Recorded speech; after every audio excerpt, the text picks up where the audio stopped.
everyone. Hello Ji, hello, a very good morning. Am I clearly audible and visible?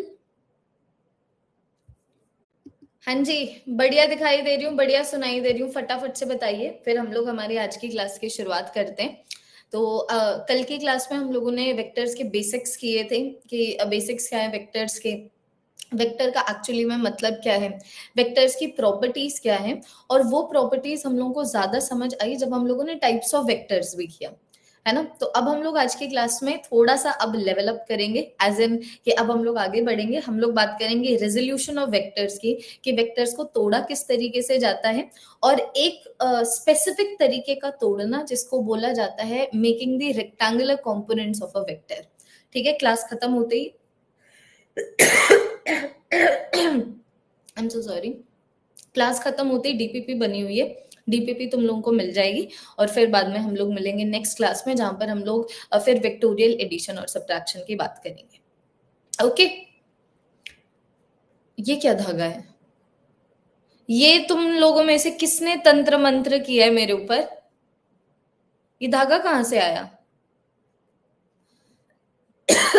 सच्ची सच्ची बता दो, क्या कर रहे हो कि क्लास ना हो? ये ऐसा धागा, ये कुछ ऐसा मंत्र डाला है क्या? हाँ, ऐसा कुछ काला जादू किया है? काला जादू भी नहीं, नीला जादू किया है। एक चीज ढंग से नहीं होती, काला जादू भी नहीं करना है, नीला जादू किया हुआ है तुम लोगों ने। ऐसे तो कैसे काम चलेगा? बुढ़ी के बाल है ये, देखो ब्लू तो नहीं होते, है ना। चलिए, जिंगा लाला हु, क्या बात है, क्या बात है। अभी देखो, शुरू करते हैं क्लास को। लेकिन ऐसे ही ना मस्ती सूझी मेरे दिमाग में। अब यहाँ पर जितने भी स्टूडेंट्स है ना, जैसे कि वेदांत गुप्ता है, ठीक है, तो तुम कल से तुम्हारा नाम चेंज करोगे, उसको लिखोगे टाइटन वेदांत। जो सौम्या इप्सिता स्वेन है, वो अपना नाम लिख के आएंगे टाइटन सौम्या। ठीक है, ऐसे मैं करवाती हूँ हर साल, मुझे पता नहीं क्यों अच्छा लगता है ऐसे, कि टाइटन एमा के क्वेश्चंस आंसर करना, या टाइटन शोभिक के क्वेश्चंस आंसर करना। Okay Titan Sheikh, you tell me what doubt do you have, है ना। तो कल सारे के सारे बच्चे टाइटन के आगे अपना नाम लिख के आएंगे।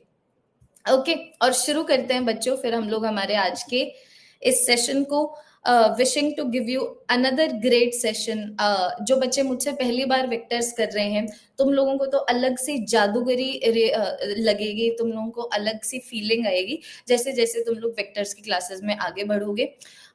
वेक्टर्स में कोई फॉर्मूला नहीं है, मैं तुम्हें सही बता रही हूँ। अगर तुम्हें बेसिक्स ऑफ वेक्टर्स आता है ना, और तुम लोगों को ट्रिगोनोमेट्री आती है, तो तुम किन्हीं भी दो वेक्टर्स को ऐड कर सकते हो, किन्हीं भी दो वेक्टर्स को सब्ट्रैक्ट कर सकते हो। वो जो फॉर्मूला है ना वेक्टोरियल एडिशन और सब्ट्रैक्शन का, वो सिर्फ टाइम सेविंग फॉर्मूला है। तो ऑब्वियस सी बात है, जब तुम उस फॉर्मूला को के विद रिस्पेक्ट टू डीपीपीज वगैरह सॉल्व करोगे पूरे साल, या फिर उसको डिफरेंट डिफरेंट चैप्टर्स में लगाओगे, तो तुम ना चाहोगे तो भी तुम लोगों को वाला फॉर्मूला याद हो जाएगा।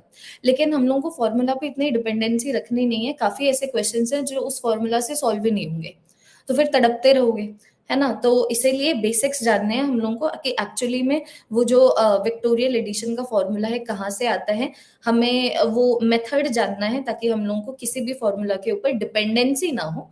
ठीक है, सिर्फ सपोर्ट हो फॉर्मूला का। So this is the class 2 on vectors being conducted on 3rd June। Ready?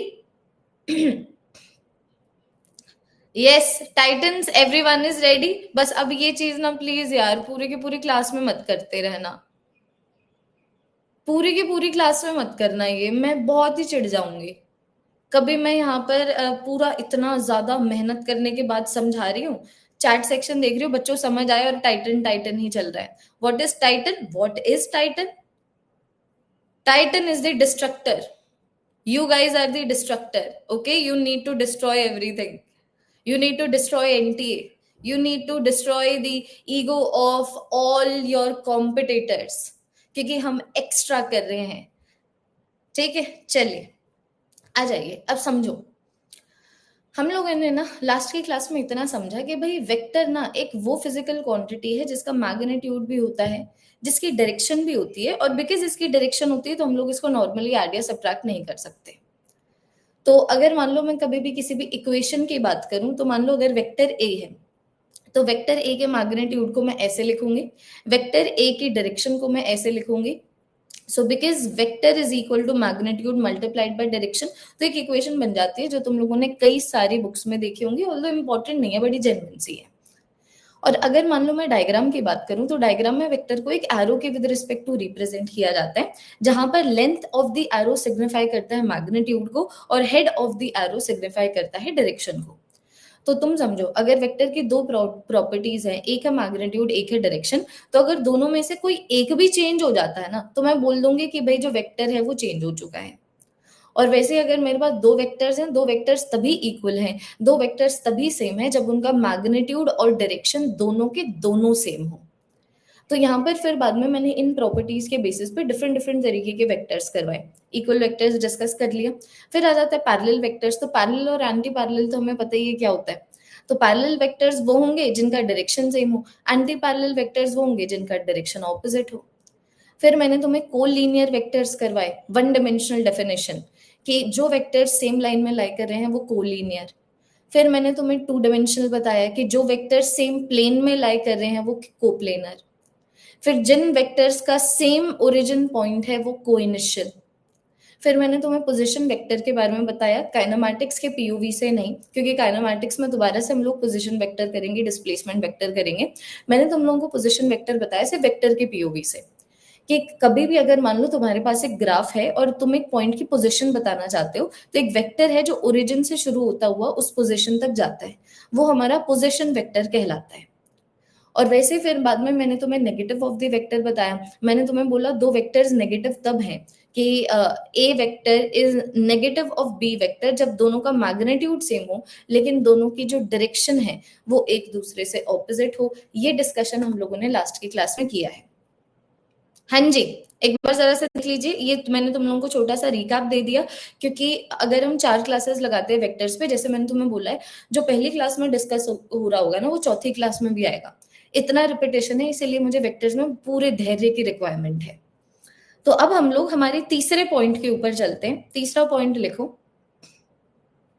Resolution of vectors. Resolution of vectors या फिर resolving a vector in it's components. Resolving a vector in it's components, in its components. ये एक बार जरा सा लिखो, फिर discuss करते हैं। डिस्कस करने के बाद लिखेंगे और समझेंगे, और फिर बाद में क्वेश्चन ही है। ये बड़ा छोटा सा टॉपिक है टू बी फेयर। यहाँ पर वेक्टर्स ऑब्वियसली बात है तुम लोग समझोगे सिर्फ और सिर्फ क्वेश्चंस की हेल्प से। अब फाइनली हम लोग वेक्टर्स के बारे में जान चुके हैं और देखेंगे कि इसको ऐसे कर दे तो क्या होता है, वैसे कर दे तो क्या होता है। Do I have your 100% attention titans? 100% attention चाहिए अब मुझे, ठीक है। अब समझो, अगर मान लो तुम्हारे पास एक रोटी हो, ठीक है, यहाँ पर तुम बैठे हो, यहाँ पर मैं बैठी हूँ, यहाँ पर एक और स्टूडेंट बैठा है, यहाँ पर एक और स्टूडेंट बैठी है, ठीक है। तो हमने सोचा कि भाई हमारे पास तो एक ही रोटी है, तो हमने सोचा इसके हम ऐसा करते हैं, 4 हिस्से कर देते हैं। ये वाला पीस मैं खा लूंगी, ये वाला पीस ये बच्चा, ये वाला पीस ये बच्चा, ये वाला पीस ये बच्चा। तो मैंने क्या किया, मैंने इस रोटी को टुकड़ों में तोड़ा, सच दैट अगर मैं उन टुकड़ों को एक साथ रखूं तो मेरे पास सेम रोटी मिल जाती है, मुझे सेम रोटी मिल जाती है। Let me give you another example. मान लो मेरे पास एक बैट है, ठीक है। तुम्हें क्या लगता है कि कोई गुस्से वाला क्रिकेटर ही ये चीज कर सकता है? नहीं, ठीक है। ओ, बिल्कुल वायलेंट सा एग्जाम्पल दे दूंगा तुम लोगों को, बट प्लीज बच्चों गलत चीजें मत सीखना, और अगर किसी के मम्मी पापा देख रहे हैं तो ये सारी की सारी चीजें बहुत ही मजाक के पर्पज से, एग्जाम्पल के पर्पज से बताई जा रही है। इनफैक्ट मैंने सोचा है कि इस एग्जाम्पल में आपको भी इंक्लूड किया जाए। तो मान लो ये बच्चा है, ठीक है, ये बच्चा टेस्ट नहीं देता, ये क्लासेस में आता है, नोट्स वगैरह बनाता है, टेस्ट नहीं देता।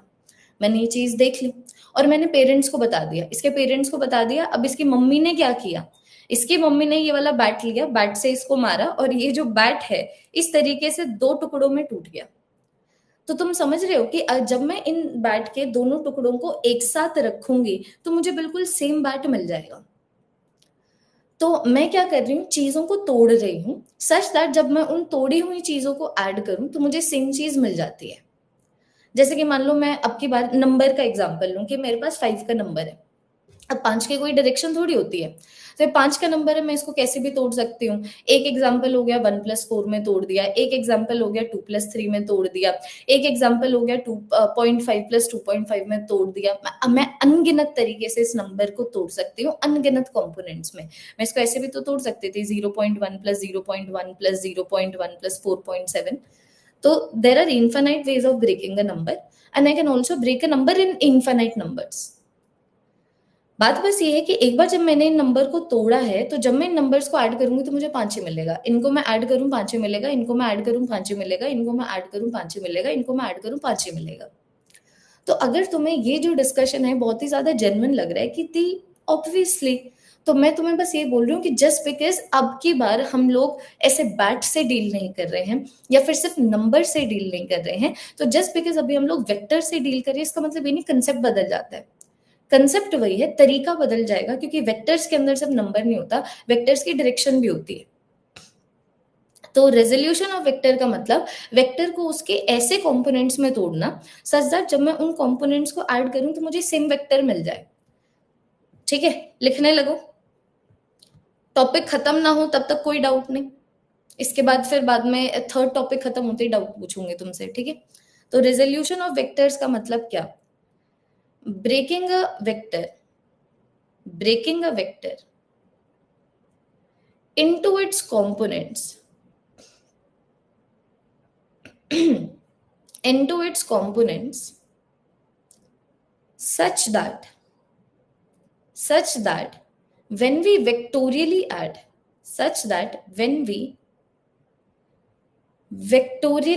these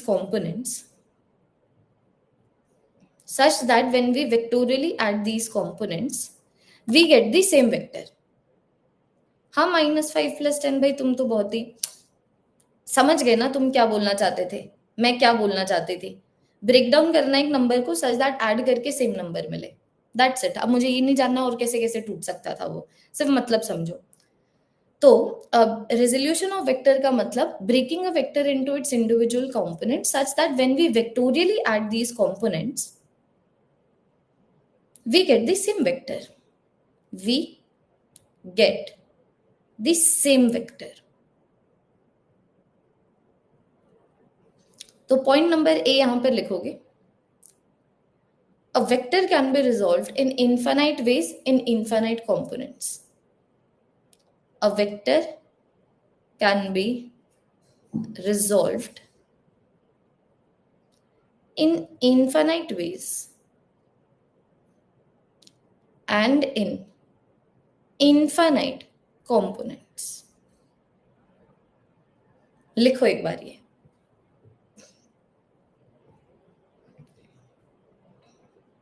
a vector can be resolved in infinite ways and in infinite components.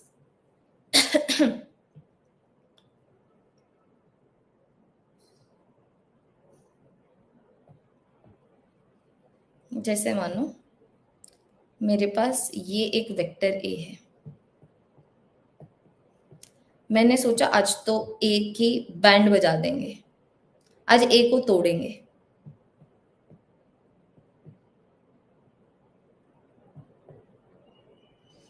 ये डायग्राम बनाओ और फिर बाद में जब मैं इन डायग्राम्स में रिजॉल्व करूंगी तब सब बच्चों का अटेंशन मुझे चाहिए, पहले नोट्स में लिखो ये।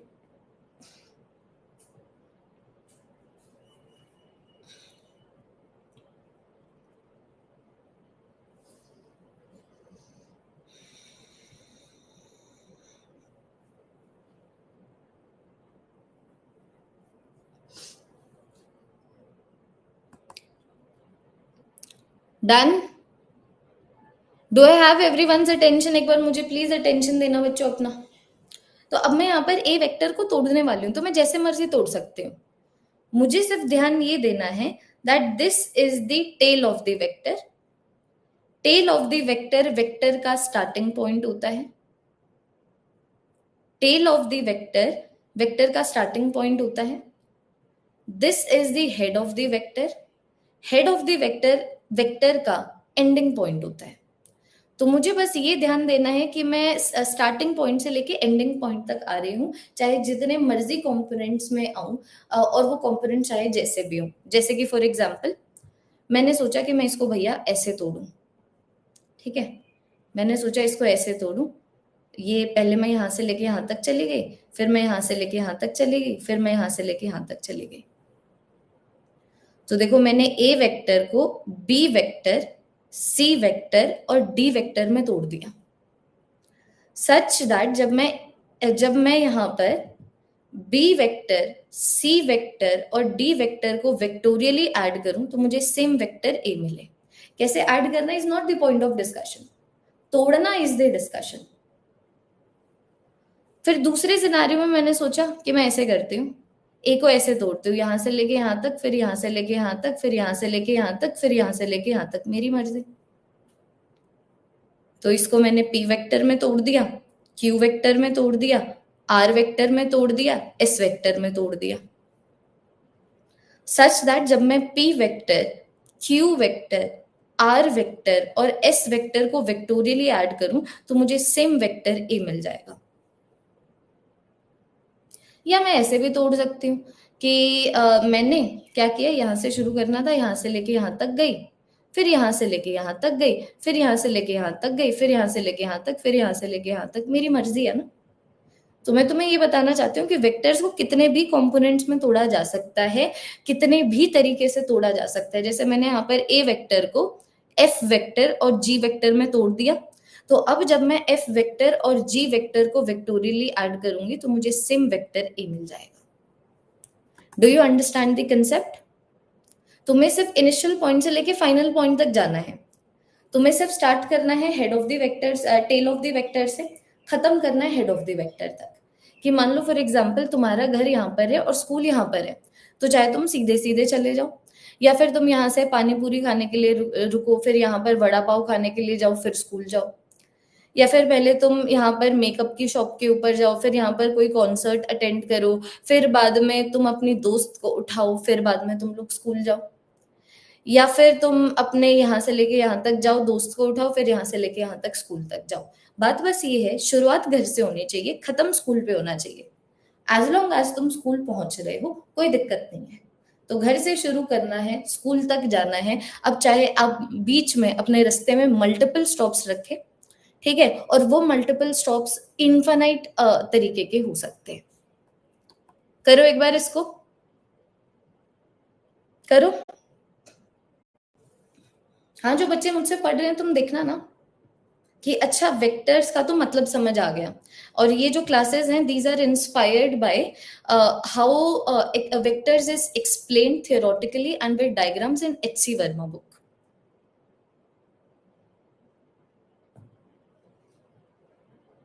ठीक है,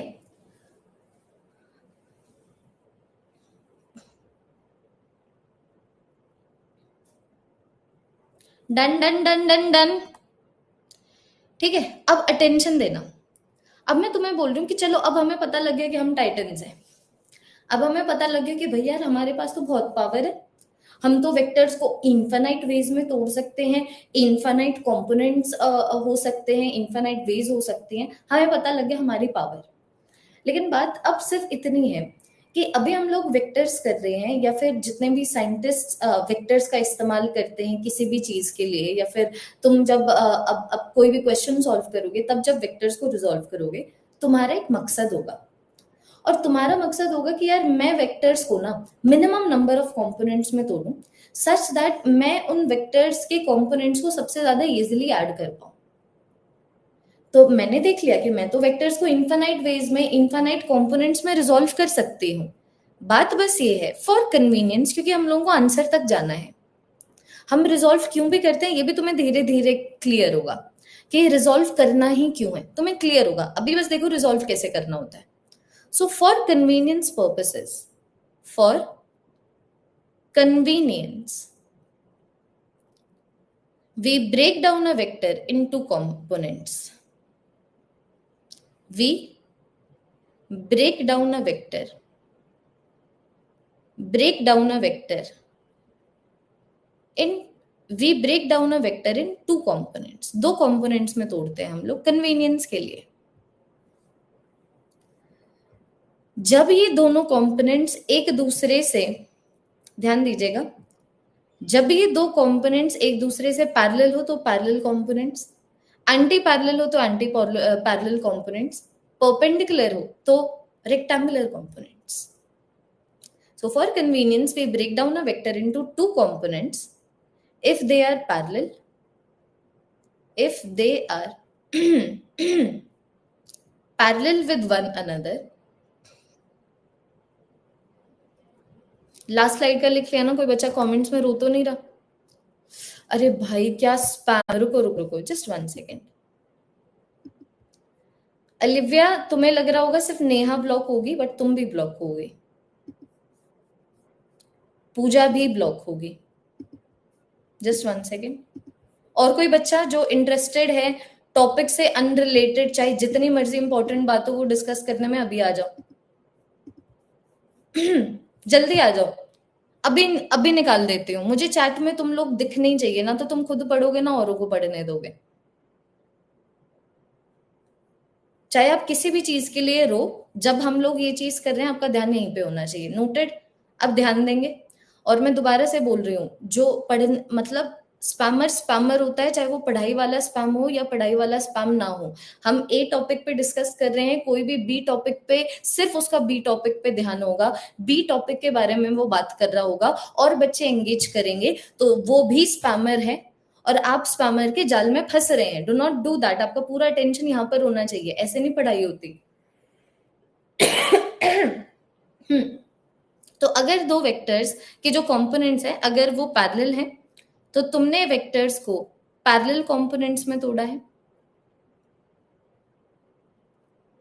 अब देखो तुम्हारी क्या जलेगी ना, जैसे ही अभी तुम लोग एक चीज करते हुए देखोगे मुझे, क्योंकि तुम्हें तो लिखना पड़ेगा. उसी तरीके से if they are anti parallel with one another, तो वो मेरे हो गए एंटी पैरेलल कंपोनेंट्स.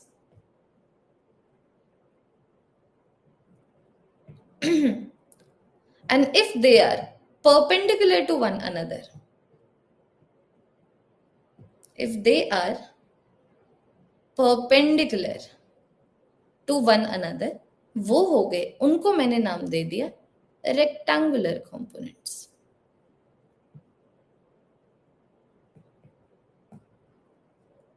लिखिए.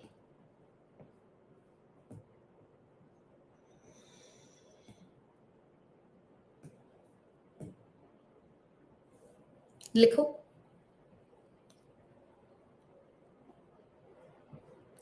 डायग्राम बनने चाहिए. जितने डायग्राम सीखते वक्त हम लोग नोट्स में बना लेंगे, उतना ज्यादा वेक्टर्स तुम लोगों को डायग्राम में दिखेगा. जितना डायग्राम में दिखेगा उतना बेटर है. ये क्या है?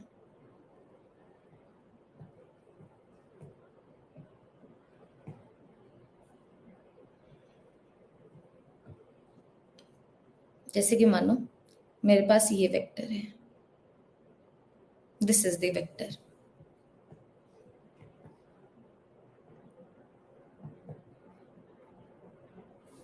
तो पैरेलल कंपोनेंट्स आ गए. यहां से शुरू होते हुए सबसे पहले मैं ऐसे गई, फिर मैं ऐसे गई.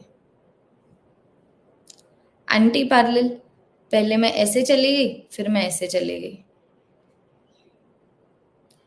रेक्टेंगुलर कंपोनेंट, परपेंडिकुलर कंपोनेंट, एक दूसरे से परपेंडिकुलर होना चाहिए चाहे जैसे मर्जी. तो एक ऐसे हो गया, फिर एक ऐसे हो गया.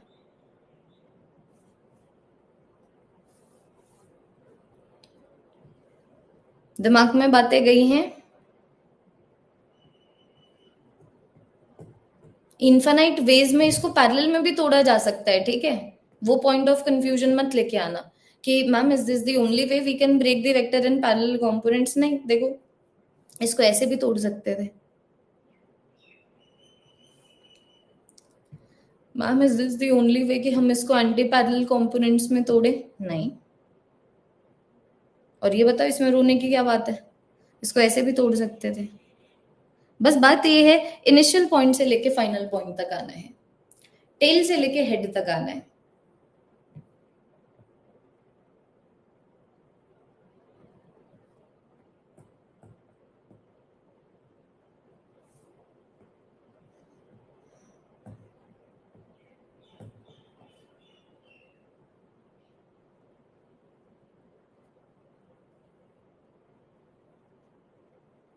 इसको मैं ऐसे भी तोड़ सकती थी, बस परपेंडिकुलर होने चाहिए, दोनों कंपोनेंट्स एक दूसरे से परपेंडिकुलर होने चाहिए, दैट इज ऑल।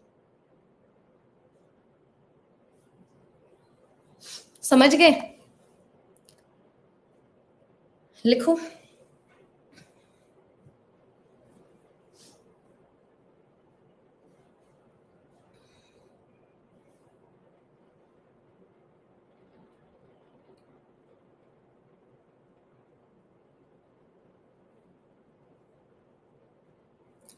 अब कन्वीनियंस के पर्पस से हम लोग वेक्टर्स को दो कंपोनेंट्स में तोड़ते हैं, जो या तो एक दूसरे से पैरेलल हो, एंटी पैरेलल हो, या परपेंडिकुलर हो।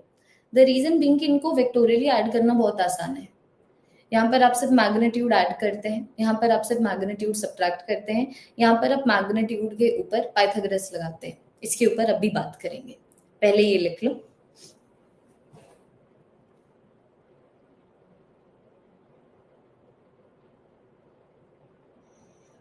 डन? हाँ जी।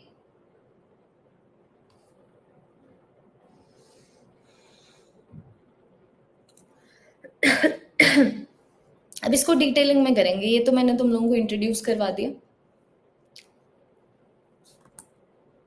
डन? ठीक है, अब इसको पकड़ते हैं और इसको समझते हैं। ठीक है, तो सबसे पहले let us talk about breaking down a vector, breaking down या फिर resolving, breaking down a vector in its यहां पर parallel components, anti parallel components, parallel components, और यहां पर एंटी पैरेलल कंपोनेंट्स। यार इतना जल्दी टाइम क्यों चला जाता है? आधा घंटा हो गया क्लास शुरू हुए, ये तो कोई बातें नहीं है। जैसे कि देखना, मान लो मैंने तुम्हें ये वाला वेक्टर दिया, ठीक है, दिस इज वेक्टर ए। गौर फरमाइएगा, ये मेरे पास वेक्टर ए है, और मान लो मैंने तुम्हें बोला कि वेक्टर ए का जो मैग्नीट्यूड है वो 4 है। वेक्टर ए का जो मैग्नीट्यूड है वो 4 है। अब हम लोग इसको पैरेलल कंपोनेंट्स के अंदर रिजॉल्व करेंगे 2 बार। अब ये थियरी नहीं चल रही, अब हम करना सीख रहे हैं कि कैसे पैरेलल कंपोनेंट्स में रिजॉल्व किया जाता है। तो मैंने सोचा कि मैं इसको ऐसे रिजॉल्व करूं। एक बार बच्चों स्क्रीन के ऊपर देखना प्लीज, एक बार प्लीज स्क्रीन के ऊपर देखना, नोट मेकिंग का टाइम दे दूंगी। तो मैंने सोचा कि इस वेक्टर को पैरेलल कंपोनेंट्स में रिजॉल्व करते हैं। तो ये स्टार्टिंग पॉइंट है, ये इनिशियल पॉइंट है, यहाँ से लेके यहाँ तक नंबर 4 है। तो 4 को मुझे ऐसे में नहीं तोड़ सकती कि यहाँ से लेके यहाँ तक 1 में तोड़ दिया, यहाँ से लेके यहाँ तक 3 में तोड़ दिया। कि मान लो मैंने यहाँ पर इसको बी वेक्टर में तोड़ दिया, सी वेक्टर में तोड़ दिया, सच दैट बी वेक्टर का जो मैग्नीट्यूड है वो 1 है, और सी वेक्टर का जो मैग्नीट्यूड है वो 3 है। तो क्या मैं यहाँ पर नहीं बोल सकती ए वेक्टर का मैग्नीट्यूड आएगा जब मैं बी वेक्टर के मैग्नीट्यूड और सी वेक्टर के मैग्नीट्यूड को ऐड कर रही हूँ? मैं इसको ऐसे भी तोड़ सकती थी, ये देखो, एक ये वाला वेक्टर, एक ये वाला वेक्टर। मैंने ए वेक्टर को पी वेक्टर और क्यू वेक्टर में तोड़ दिया, मुझे बस ये पता है यहाँ से लेके यहाँ तक 4 है। तो मैंने सोचा इसको मैं तोड़ देती हूँ 1.5 और 2.5 में। तो मैंने अब की बार इसको ऐसे तोड़ा सच दैट पी का जो मैग्नीट्यूड है वो 1.5 है, और क्यू का जो मैग्नीट्यूड है वो 2.5 है। धीरे धीरे समझ आता जाएगा, मैं तुम्हें बोल रही हूँ बहुत अब लिमिटेड चीजें हैं एप्लीकेशन ऑफ वेक्टर्स में, हर स्लाइड पे सेम ही बात हो रही होगी। तो तुम देख पा रहे हो कि जब मैं एक वेक्टर को पैरेलल कंपोनेंट्स में तोड़ रही हूँ ना, तो मैं अगर सिर्फ कंपोनेंट्स के मैग्नीट्यूड को ऐड करूं तो मेरे पास वेक्टर का मैग्नीट्यूड आ जाता है। 2 बार तुम्हारे सामने ये मैंने डायग्राम बनाया है, चाहे तुम ये वाले सिनेरियो में देख लो, देखना बच्चों, चाहे तुम ये वाले सिनेरियो में देख लो, चाहे तुम ये वाले सिनेरियो में देख लो। तो अब जो मैं लिखवाने वाली हूँ बुक्स में लिखा हुआ है, लेकिन वो मैं चाहती हूँ कि लिखवाऊं बाद में, पहले तुम देख लो कि हाँ भाई मतलब जेन्युइन है, ऐसे ही होता है। तो मैं तुम लोगों को यहाँ पर सिर्फ ये बताना चाहती हूँ, when we add the magnitude the magnitude of of parallel vectors, we get the magnitude of the resultant. Resultant का मतलब अगर a plus b करके c आ रहा है, c resultant है. अगर a plus b plus c plus d करके e आ रहा है तो e resultant है. So when we add the magnitude of parallel vectors, we get the magnitude of the resultant. इसको ऐसे बोला जाता है. We get the magnitude of the resultant.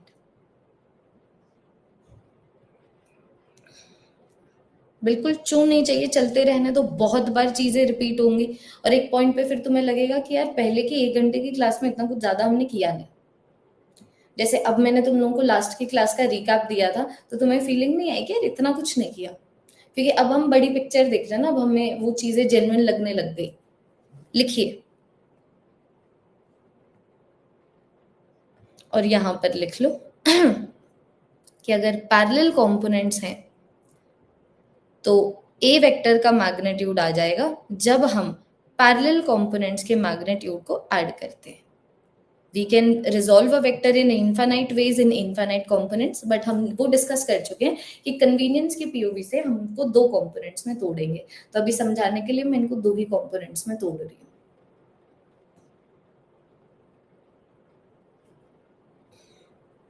ये बिल्कुल बेसिक मैथ नहीं होगी. ये 4 है तो यहाँ से लेके यहाँ तक 1, यहाँ से लेके यहाँ तक 3. या फिर ऐसे भी कर सकती थी कि यहाँ से लेके यहाँ तक 2, यहाँ से लेके यहाँ तक 2. ऐसे भी कर सकती थी यहाँ से लेके यहाँ तक 0.5, यहाँ से लेके यहाँ तक 3.5. ऐसे भी कर सकती थी यहाँ से लेके यहाँ तक 2.9, यहाँ से लेके यहाँ तक 1.1. लिखिए. हाँ, मैं उसको करेक्ट कर देती हूँ आदित्य. यहाँ पर P आएगा, यहाँ पर Q आएगा.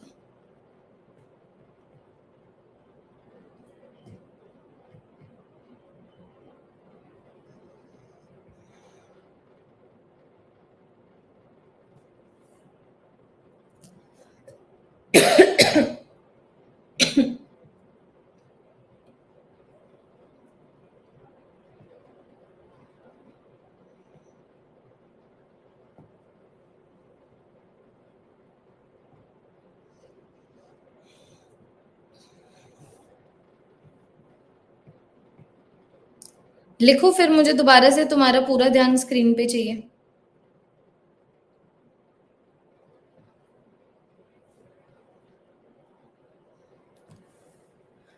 हाँ जी बच्चों, लिख लिया. अब दोबारा से पूरा ध्यान स्क्रीन के ऊपर. अब की बार क्या है ना, अब की बार मुझे एंटी पैरेलल कंपोनेंट्स में तोड़ना है. ठीक है, तो तुम देखो ना, ये यहाँ से लेके यहाँ तक 4 है ना, तो मैं इसको ऐसा कर सकती हूँ ना, यहाँ से लेके 5 हो, यहाँ से लेके यहाँ तक 1 हो. मैं ऐसा भी कर सकती हूँ, यहाँ से लेके यहाँ तक 2 हो, यहाँ से लेके यहाँ तक 6 हो, क्योंकि 6 माइनस 2 इज इक्वल टू 4. है ना. मैं इसको ऐसा भी कर सकती थी, यहाँ से लेके यहाँ तक 10 हो, यहाँ से लेके यहाँ तक 6 हो, क्योंकि 10 माइनस 6 इज इक्वल टू 4. तो एंटी पैरेलल कंपोनेंट्स की मैं बात करूं तो 2 तरीके से रिजॉल्व कर देते हैं. मैंने सोचा सबसे पहले मैं इसको यहाँ से लेके यहाँ तक लेके जाऊं. बी वेक्टर, ये देखो बी वेक्टर, जहां पर बी वेक्टर का मैग्नीट्यूड हो 6, और फिर यहाँ से लेके यहाँ तक ऐसे आ जाऊं सी वेक्टर के द्वारा, जहां पर देखती हूँ सी वेक्टर का मैग्नीट्यूड है 2. तो तुम यहाँ पर देख पा रहे हो ए वेक्टर का मैग्नीट्यूड तुम्हें तब मिल रहा है जब तुम बी वेक्टर के मैग्नीट्यूड में से सी वेक्टर के मैग्नीट्यूड को माइनस करते हो, बड़ा माइनस छोटा. बस मैथमेटिकल रिप्रेजेंटेशन में लिखवाती जा रही हूँ क्योंकि कंसेप्ट तो बहुत ही इजी है. मैं ऐसे भी कर सकती थी कि यार लाइफ में कुछ फन चाहिए, यहां से लेके यहां तक ऐसा करते हैं 3 ले आते हैं. तो ये आ गया मेरे पास पी वेक्टर, जहां पर पी वेक्टर का जो मैग्नीट्यूड है वो 3 है. तो ऑब्वियस सी बात है, फिर यहाँ से लेके एंड पॉइंट तक तो आना ही है. फिर यहाँ से लेके यहाँ तक मैं एक और वेक्टर को ले आई, जहां पर जो मान लो ये मेरे पास क्यू वेक्टर है और यहाँ पर क्यू वेक्टर का मैग्नीट्यूड 7 है. तो तुम देख पा रहे हो ए वेक्टर का मैग्नीट्यूड कैसे आ रहा है, बड़े वाला मैग्नीट्यूड माइनस छोटे वाला मैग्नीट्यूड.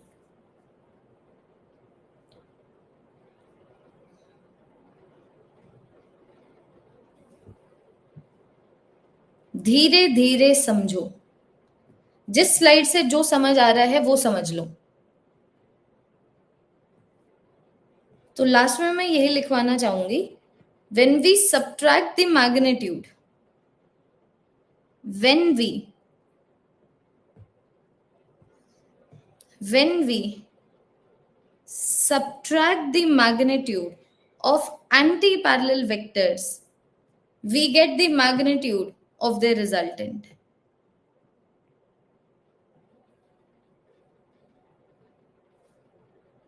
क्योंकि इन चारों सिनारियोज में मैंने क्या किया है, ए वेक्टर को दो कंपोनेंट्स में तोड़ा है और दोनों कंपोनेंट्स को हम लोग ऐड कर रहे हैं तो ए मिल रहा है ना।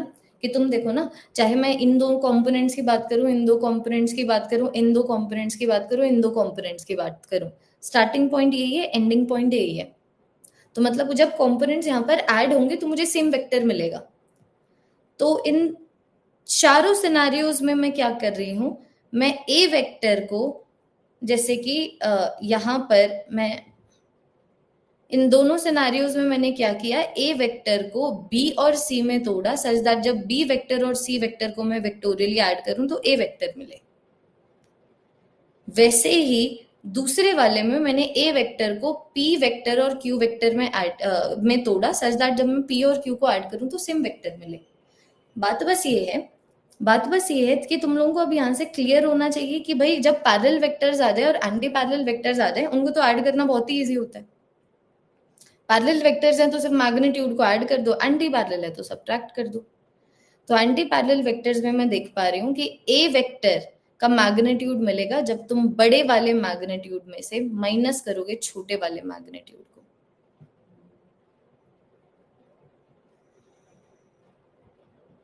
लिखिए,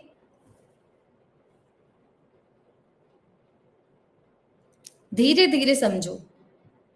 एक ही स्लाइड से सारा समझने की रिक्वायरमेंट नहीं है क्योंकि हर स्लाइड पे ऑलमोस्ट सेम बातें हैं।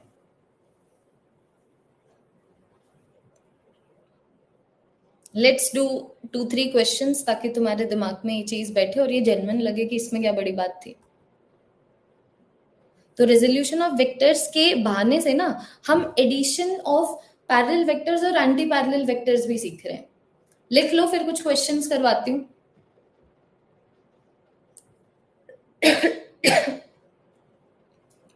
Done done done done done done done.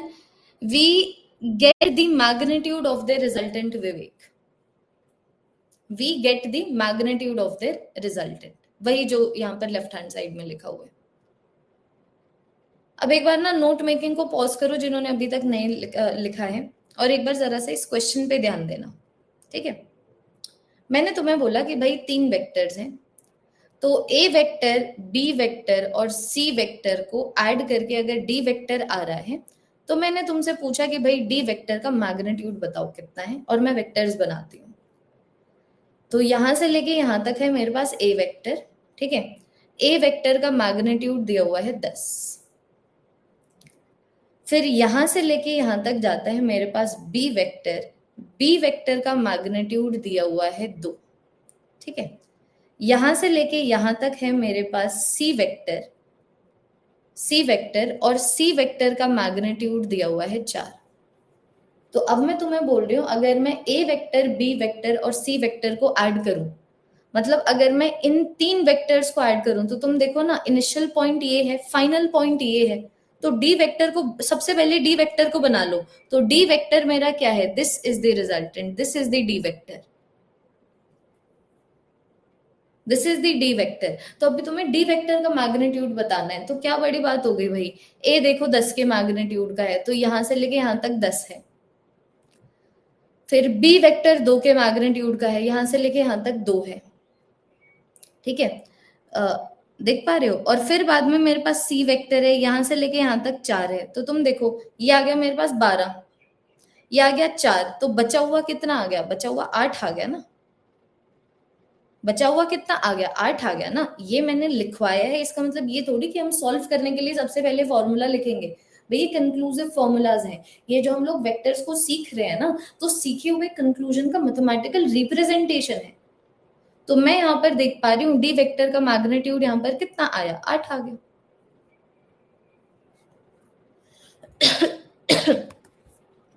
D vector का मैग्नीट्यूड कितना आ गया, 8 आ गया। तो ये मैं तुम्हें बोल रही हूँ कि पैरेलल वेक्टर से और एंटी पैरेलल वेक्टर से डील करना तो बहुत ही ज्यादा इजी है। अब एक और क्वेश्चन सिर्फ तुम्हारी शांति के लिए। तो मैंने तुम्हें बोला कि जब हम ए वेक्टर को B vector, C vector, D vector, E vector, मतलब ए वेक्टर के 4 कंपोनेंट से, इसको ऐसे भी बोल सकते हो, ऐसे भी बोल सकते हो कि जब हम इन 4 वेक्टर्स को ऐड करें तो ए वेक्टर मिलता है। अब तुमसे पूछा हुआ है कि ए वेक्टर का मैग्नीट्यूड बताओ कितना है। मैं तुम्हें यहाँ पर सारे वेक्टर्स ड्रॉ करती हूँ। तो ये आ गया मेरे पास बी वेक्टर, ठीक है। बी वेक्टर का मैग्नीट्यूड दे दिया मैंने तुम्हें 3। फिर ये आ गया मेरे पास सी वेक्टर, सी वेक्टर का मैग्नीट्यूड आ गया 7।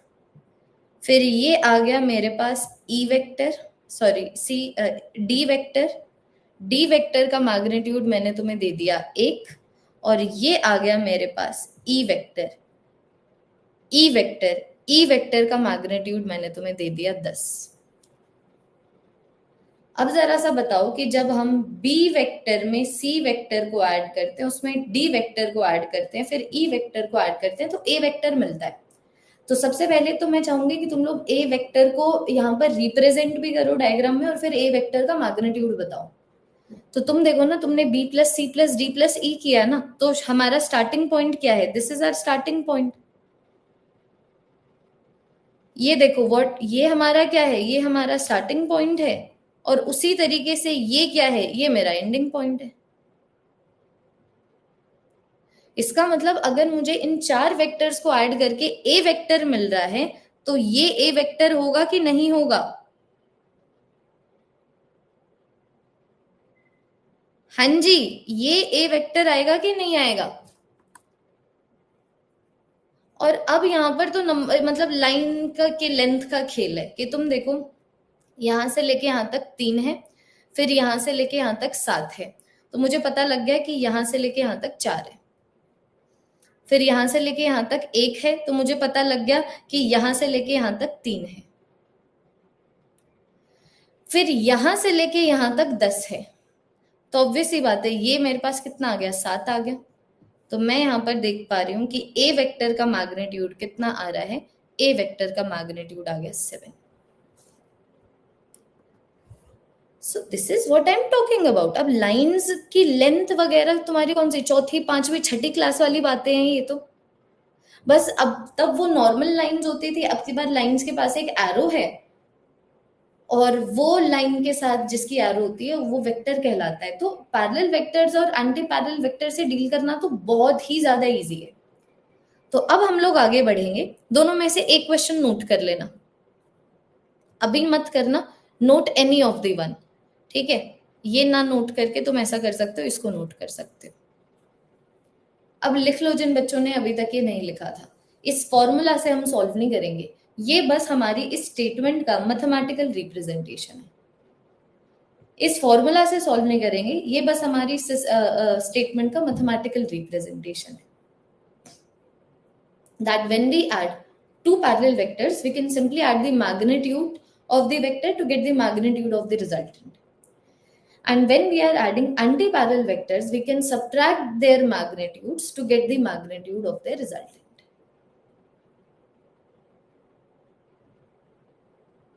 Done?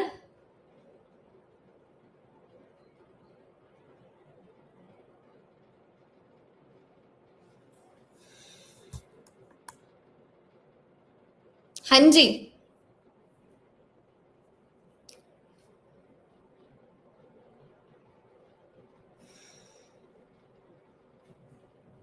अब देखो, तो ये था हमारा सी पॉइंट, है ना।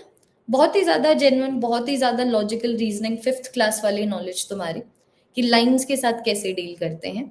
अब नई बातें पढ़ते हैं, बस अब यहाँ पर पाइथागोरस चाहिए। तो लाइंस के साथ डील करना पहले सीखा है, पाइथागोरस तुमने बाद में सीखा है, जो भी है 8th तक तो सीख लिया था ये सारी चीजें। अब यहाँ पर आ गया, when we resolve a vector into its perpendicular components or rectangular components,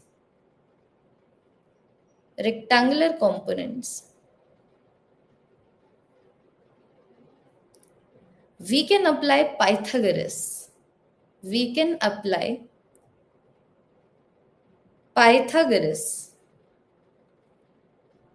to the magnitude of the components, to the magnitude of the components,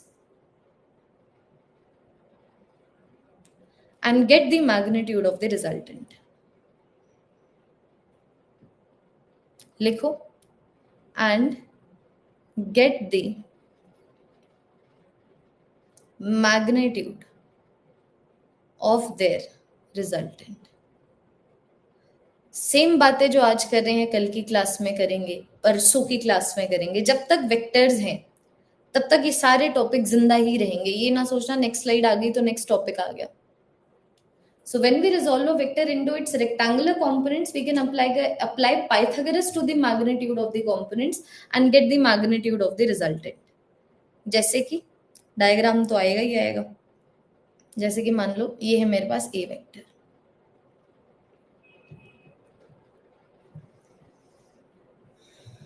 note making बिल्कुल टॉप नॉच होनी चाहिए.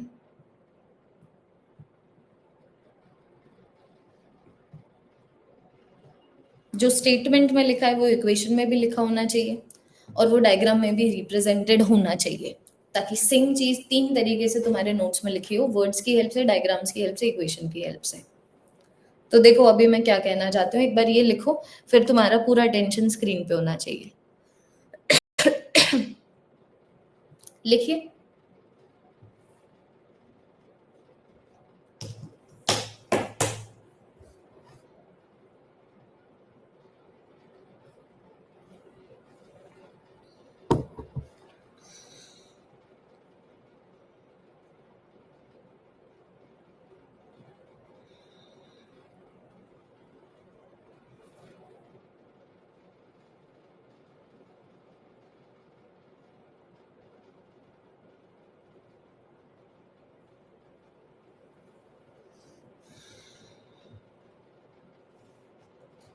अब बच्चों एक बार सारा ध्यान स्क्रीन पे देना.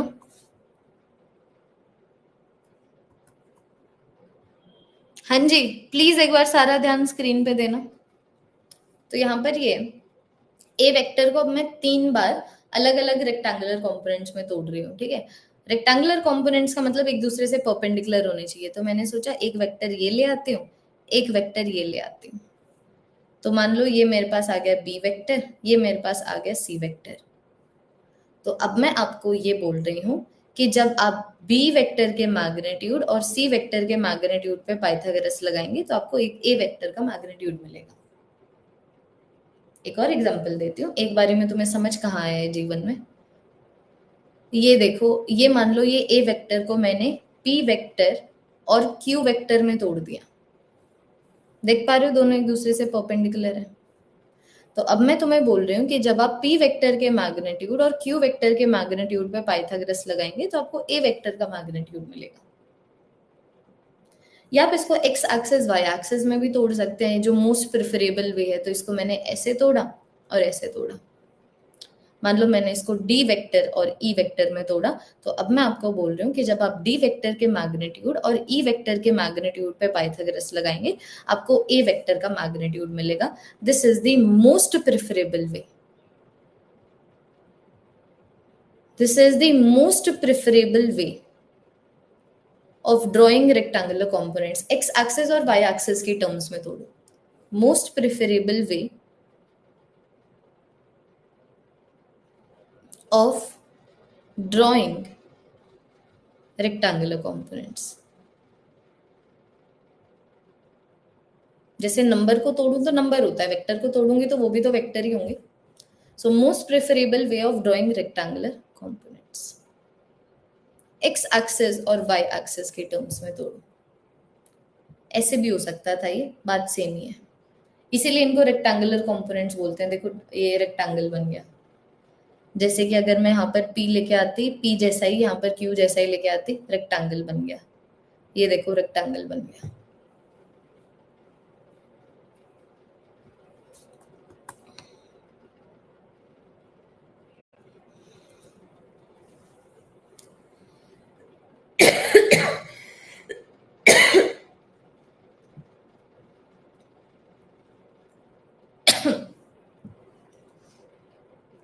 तो अब ना, जितना हम लोगों ने डिस्कशन किया है,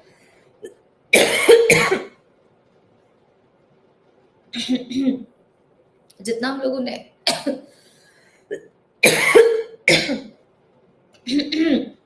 जितना हम लोगों ने डिस्कशन किया है, उससे तुम्हें क्लियर हो जाना चाहिए कि दो वेक्टर्स को ऐड करना सबसे इजी तब है, या तो जब दो वेक्टर्स एक दूसरे से पैरेलल हो, या दो वेक्टर्स एक दूसरे से एंटी पैरेलल हो, या दो वेक्टर्स एक दूसरे से परपेंडिकुलर हो।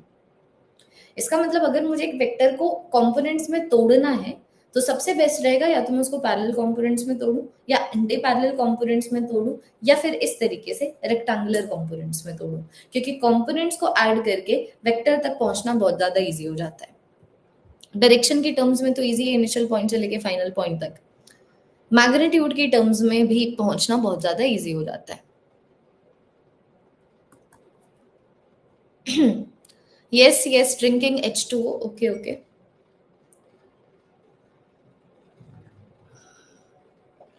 एक बार बच्चों ये लिखो।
Audible visible?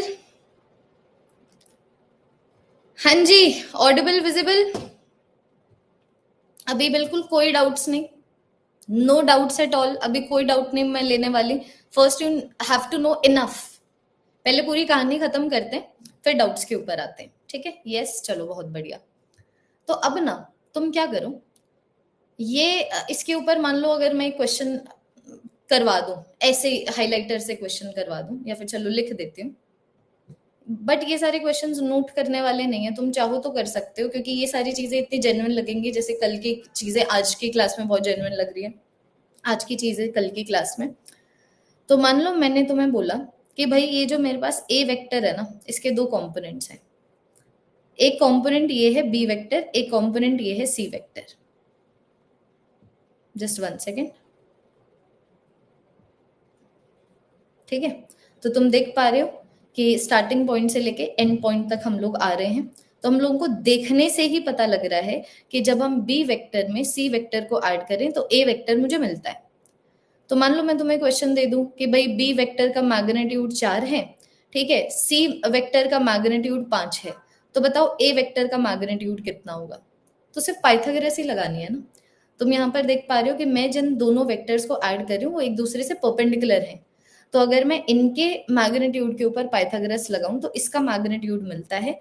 तो मैं सिंपली सिंपली बोल सकती हूँ ए का मैग्नीट्यूड मिलेगा जब मैं बी के मैग्नीट्यूड और सी के मैग्नीट्यूड में पाइथागोरस लगाऊं। तो ये मेरे पास आ गया अंडर रूट ऑफ 4 का स्क्वायर प्लस 5 का स्क्वायर। ये मेरे पास आ गया अंडर रूट ऑफ 16 प्लस 25। ये मेरे पास आ गया under root of 41। Under root of, क्या बात है, 3 आंसर। देखो इससे तुम्हारा ना प्रेजेंस ऑफ माइंड चेक हो रहा है। जब भी 5 और 4 आए और पाइथागोरस की बात आती है तो तुम आंसर 3 देते हो। तो यही यही वो रीजन है जिसकी वजह से आप टेस्ट में मिस्टेक्स करते हैं, डीपीपी में मिस्टेक्स करते हैं, और क्यों आप सिली मिस्टेक्स करते हैं। पहले पढ़ तो लो पूरा क्वेश्चन। इसका मैग्नीट्यूड 4 है, इसका मैग्नीट्यूड 5 है, 5 और 4 के बीच में पाइथागोरस लगाएं, 3 थोड़ी आता है, अंडर रूट ऑफ 41 आएगा।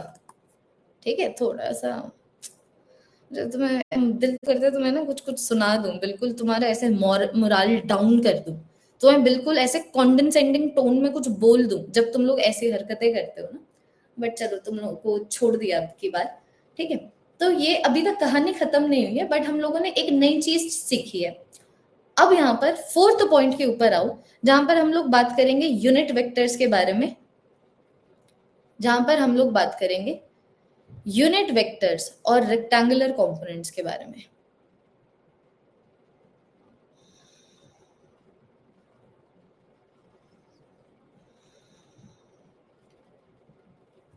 तो यूनिट वेक्टर के बारे में सबसे पहले अगर हम लोग डिस्कशन करें तो समझना, नोट मेकिंग करो, कहानी कंटिन्यू होते हुए। यूनिट वेक्टर्स, तो यूनिट वेक्टर्स क्या करते हैं? They signify the direction of a vector. They signify the direction of a vector, है ना? और दूसरी चीज क्या आ जाती है? दूसरी चीज आ जाती है, उनका मैग्नीट्यूड 1 होता है। Magnitude of unit vectors is 1। और तीसरी चीज यहां पर ये आ जाती है, दे आर रिप्रेजेंटेड, ठीक है? जैसे कि unit vector of A, unit vector of A की डायरेक्शन में होगा। रिप्रेजेंटेशन क्या होगा यूनिट वेक्टर ऑफ ए का? तो यूनिट वेक्टर ऑफ ए का मतलब ए की डायरेक्शन, रिप्रेजेंटेशन क्या होगा? ये। जैसे कि मान लो, this is so easy to understand. जैसे कि मान लो मैंने तुम्हें बोला मेरे पास ये वेक्टर है, ठीक है? ये मेरे पास ए वेक्टर है, और मैंने तुम्हें बोला कि भाई ए वेक्टर का मैग्नीट्यूड 5 है। मतलब मैं इसको ये इसका मतलब अब बिल्कुल सारा ध्यान स्क्रीन के ऊपर, ठीक है? इसका मतलब एक मैग्नीट्यूड, दूसरा मैग्नीट्यूड, तीसरा, चौथा, आय हाय, रुको, 5 को मैं 5 बार एक में तोड़ सकती हूँ ना। एक मैग्नीट्यूड ये, एक एक एक एक, ये देखो, this is A cap, unit vector of A. तो 5 बार जब यूनिट वेक्टर ऑफ ए आएगा, मतलब 5 बार जब एक वेक्टर आएगा जो एक के मैग्नीट्यूड का है ए की डायरेक्शन में, तब ए बनेगा।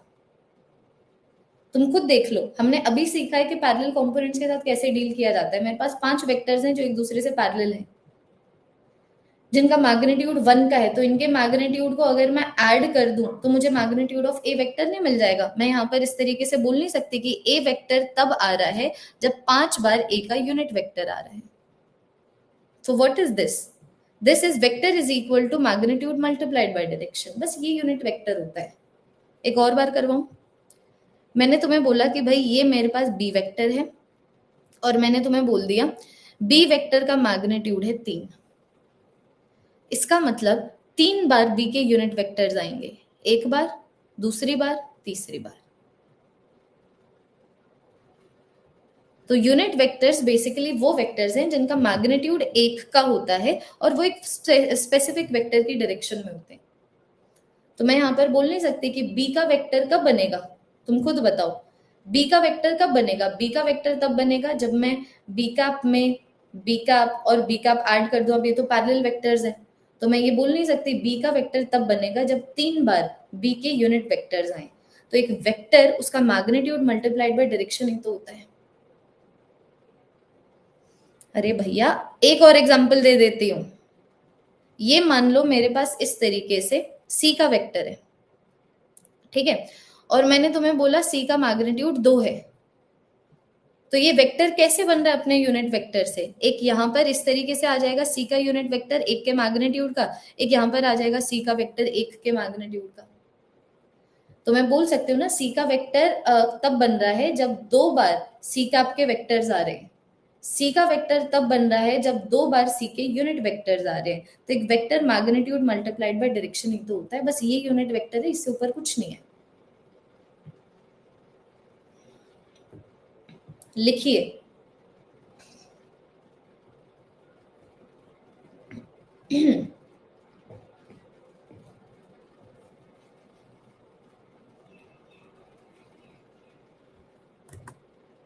सो जेन्युइन नो कि अच्छा ये यूनिट वेक्टर होता है, यही होता है यूनिट वेक्टर, एक के मैग्नीट्यूड का वेक्टर की डायरेक्शन में। तो अब ऑब्वियस सी बात है, इनफाइनाइट डायरेक्शंस है तो इनफाइनाइट यूनिट वेक्टर्स होते हैं।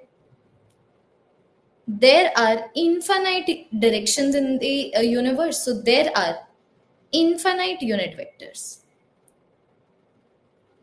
There are infinite unit vectors.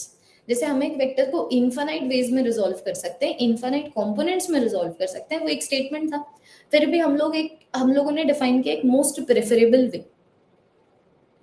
उसी तरीके से मैं तुम्हें बता रही हूँ कि यूनिवर्स में इनफाइनाइट डायरेक्शंस हैं, तो यूनिवर्स में इनफाइनाइट यूनिट वेक्टर्स हैं। बात बस ये है कि सॉल्विंग, क्योंकि हम लोगों को सिर्फ नॉलेज नहीं चाहिए, हमें उस नॉलेज को अप्लाई करना है मैथमेटिक्स में, अप्लाई करना है क्वेश्चंस में, ताकि हम आंसर तक पहुंच पाए।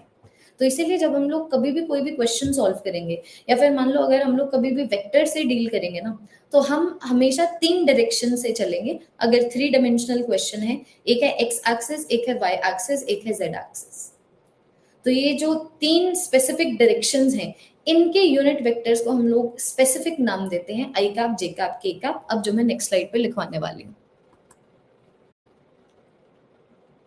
सो देर आर इनफाइनाइट डायरेक्शंस, इसका मतलब there are infinite unit vectors. बात बस क्या है, for convenience,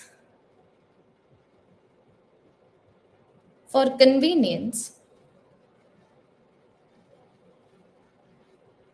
for convenience, we will define, we will specially define, या फिर we can specially define, we can specially define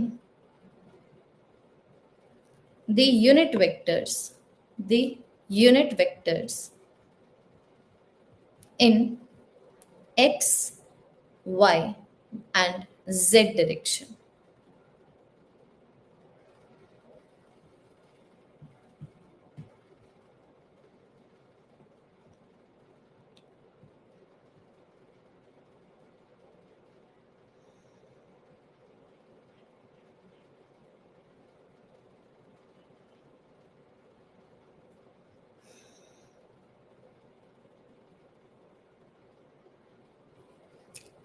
3 dimension से ऊपर तो हम लोग पढ़ते ही नहीं है, तो 3 डायमेंशनल के लिए एक्स वाई जेड एक्सिस हम लोग कंसिडर करने वाले हैं। तो स्पेशली कैसे कि अगर कोई यूनिट वेक्टर एक्स की डायरेक्शन में है उसको हम लोग आई कैप बोलते हैं, आई कैप से रिप्रेजेंट करते हैं। अगर कोई यूनिट वेक्टर वाई की डायरेक्शन में है उसको जे कैप से रिप्रेजेंट करते हैं। अगर कोई यूनिट वेक्टर जेड की डायरेक्शन में है उसको के कैप से रिप्रेजेंट करते हैं। तो ऑब्वियस सी बात है, अगर नेगेटिव एक्स एक्सिस की डायरेक्शन में एक का मैग्नीट्यूड है तो माइनस आई कैप, एक के मैग्नीट्यूड का डायरेक्शन नेगेटिव वाई एक्सिस में है तो नेगेटिव जे कैप, और अगर एक unit vector negative Z direction में है तो नेगेटिव के कैप।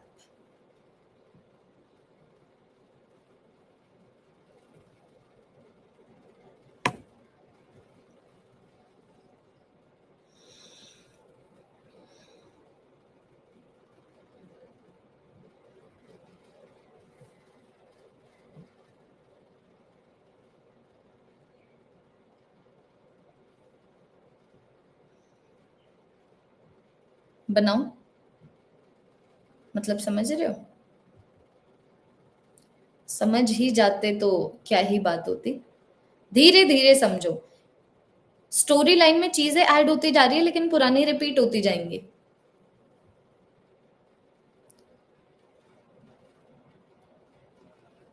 जैसे कि sorry, Y axis, X axis, Z axis. जैसे कि मान लो मैंने तुम्हें बोला ड्रॉ ए वेक्टर, अगर मेरे पास ए वेक्टर 4j कैप है तो वेक्टर 4j कैप है, मतलब 4 बार जे कैप आ रहा है, 4 के मैग्नीट्यूड है का है वाई की डायरेक्शन में, तो एक जे कैप ये, दूसरा जे कैप ये, तीसरा जे कैप ये, चौथा जे कैप ये। So this is my A vector. ये देखो,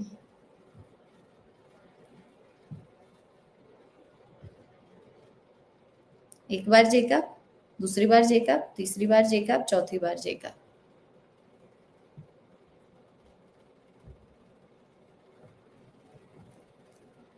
जितने डायग्राम्स उतनी क्लैरिटी। इसका मतलब मैं बोल सकती हूँ this is my A vector, this is my A vector, this is my A vector, जिसमें 4 बार जे कैप आ रहा है, मतलब जो 4 के मैग्नीट्यूड का है वाई की डायरेक्शन में। तो इनफाइनाइट डायरेक्शंस है, इनफाइनाइट यूनिट वेक्टर्स हैं, but X axis, Y axis, Z axis की डायरेक्शन को हम लोगों ने एक स्पेसिफिक नाम दे दिया, I cap, J cap, K cap.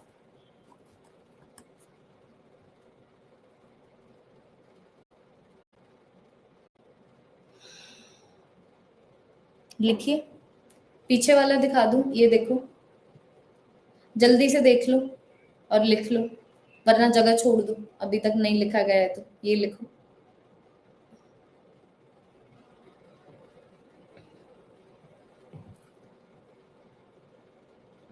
ये है ना, ये इनिशियल पॉइंट था। बात बस ये इनिशियल पॉइंट से लेके फाइनल पॉइंट तक जाना है। तो एक मैंने डायग्राम टुकड़ों में बताया और दूसरे वाले डायग्राम में मैंने सिर्फ रिजल्टेंट दिखाया कि ए वेक्टर क्या है, ए वेक्टर के टुकड़े नहीं दिखाए। बात एक ही है, मैं चाहे 1+1 बोलूं या 2 बोलूं, या मैं 1+1+1+1 बोलूं या 4 बोलूं।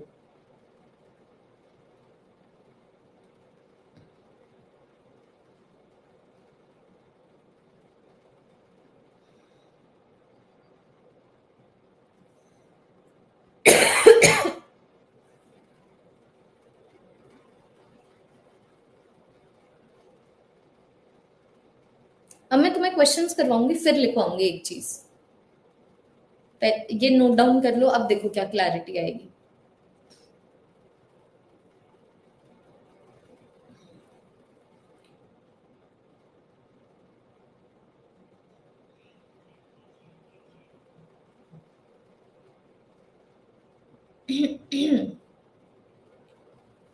Done done done. अब क्वेश्चंस पे ध्यान देना, ठीक है? फिर नोट मेकिंग करवाऊंगी पहले, लेकिन क्वेश्चन करवाऊंगी, फिर उसका जो कंक्लूजन है, जो इक्वेशन है, बाद में करेंगे, ताकि तुम्हें पता लगे इक्वेशन के बिना भी क्वेश्चंस होते हैं। तो मैंने तुम्हें सबसे पहला क्वेश्चन ये दिया कि ए वेक्टर आ गया मेरे पास 3i कैप, बी वेक्टर आ गया मेरे पास 2j कैप। तो मैं तुम्हें बोल रही हूँ अगर मैं ए वेक्टर और बी वेक्टर को ऐड करूं तो अगर मुझे सी वेक्टर मिल रहा है तो सी वेक्टर का मैग्नीट्यूड कितना है? दिस इज द क्वेश्चन, है ना? This is the question. तो तुम समझो ना, तुम्हें सिर्फ इनिशियल पॉइंट से लेके फाइनल पॉइंट तक ही तो जाना है। Just 1 second. इनिशियल पॉइंट से लेके फाइनल पॉइंट तक ही तो जाना है ना, तो ओरिजिन से स्टार्ट करो। तो सबसे पहले ए वेक्टर को लेके आओगे, ध्यान देना, सबसे पहले ए वेक्टर को लेके आओगे जो 3 के मैग्नीट्यूड का है एक्स एक्सिस की डायरेक्शन में। तो 3 के मैग्नीट्यूड का एक्स एक्सिस की डायरेक्शन में ये मैंने ए वेक्टर बना दिया। फिर तुम लोग दूसरा वेक्टर बनाओगे, जैसे ही पहला वेक्टर खत्म हुआ दूसरा वेक्टर बना दो। तो 2 के मैग्नीट्यूड का है वाई की डायरेक्शन में। That's it. देखो ए वेक्टर में मैंने बी वेक्टर को ऐड कर दिया, तो इनिशियल पॉइंट से लेके फाइनल पॉइंट तक जाऊं तो ये बनता है, ये है मेरे पास सी वेक्टर। तो दो परपेंडिकुलर वेक्टर्स को ऐड करना तो मुझे आता ही है, तो मैं बोल दूंगी कि सी वेक्टर का मैग्नीट्यूड तब आएगा जब मैं 2 और 3 के बीच में पाइथागोरस लगाऊं। तो मेरे पास सी का स्क्वायर हो गया मेरे पास 4 + 9। सी वेक्टर का मैग्नीट्यूड देखो मेरे पास कितना आ गया, √13।